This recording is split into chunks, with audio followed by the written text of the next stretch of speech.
Hey everyone. I wanted to hop on here because yesterday in my stories, I talked about how in the first session that I have with clients, we talk about something called expectations versus agreements. So I want to talk to you about this and how this applies to your running, training, endurance training. Okay.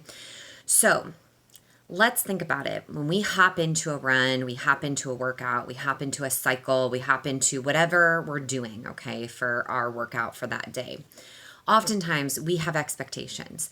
Those expectations might be, I'm going to rock this run, or I'm going to go out and my fueling's going to be perfect. Everything's going to align. This is going to be awesome. Or maybe the expectation is like, ugh, I feel crappy, my body hurts, like this isn't going to be a good run, right? So we get these expectations in our mind. And what happens is those expectations lead to disappointment. So if we think about it, when we have a race, when we have a run, when we have a workout, when we come to that workout, we arrive at that workout, that training with an expectation, we often are led to disappointment, okay? So I want you to take just a second and think about the way you show up at a workout, the way you show up at a run, the way you show up at a trail run, the way you show up at a cycle, the way you show up at a, functional fitness exercise. Are you creating expectations for yourself? Are you ending that workout with disappointment, frustration, annoyance, irritation, lack of success, feeling of failure? We've all been there, okay?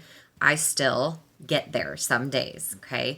So let's talk about how we can flip those expectations on their head and turn them into agreements with ourselves. So when I sit down with a client, the very first thing we talk about is what expectations do you have for yourself in this space? What expectations do you have for me?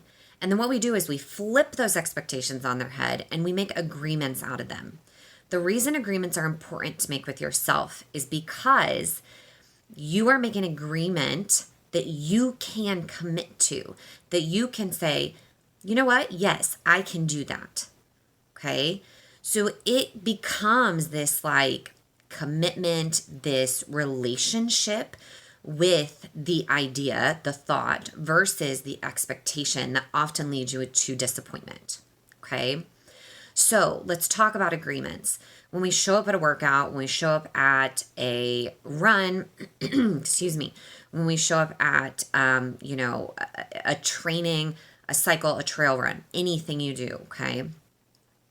How can you turn these expectations that lead you to disappointment into agreements with yourself that lead you to feeling successful, that lead you to feeling like a badass, that lead you to feeling like you just crushed your workout or you just did the best you could for that moment in time?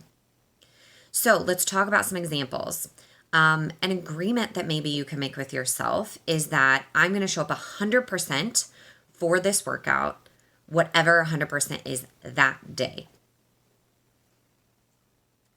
Pretty good to agree to, right? If you agree to showing up 100%, whatever your 100% is that day, you can walk away feeling like I did my best. I was successful in this workout. Even if there were parts of the workout that were frustrating, if you know that you showed up 110% or 100%, you know that you showed up the way that you wanted to, okay? Another agreement maybe you make is I'm going to go into this workout, I'm going to go into this run, and I'm going to talk to myself like I would talk to my best friend while they're running, while they're working out, while they're exercising.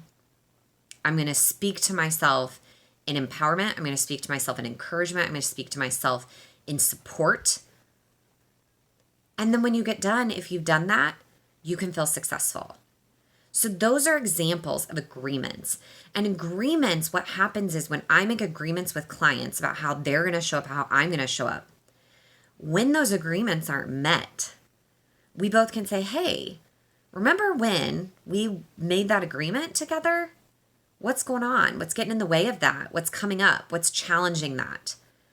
So I want you to, next time you go out on a run, next time you go out to train, think to yourself, instead of what expectations do I have for this space and this workout, Ask yourself, what agreements can I make walking into this space? What agreements can I make to myself? Maybe it's I'm going to agree to myself that I'm going to warm up properly and I'm going to cool down properly. Easy. Then you can feel successful. So if you're struggling to feel success in your training, if you're struggling to feel like, I walk into my training, I do the best that I can, and I get done and I feel successful and accomplished and, ready for the next set of whatever I need to tackle in my training. Big way to shift that, switch your mindset from expectations to agreements. And if that still is becoming a challenge, all you have to do is DM me. I work with this skill with people all the time, with athletes all the time, and really shifting this one thing from expectations to agreement when it comes to training and to races really can make a difference. So if you're struggling, try this out. DM me. I'm happy to hop on a call with you. And I hope this helps your training today.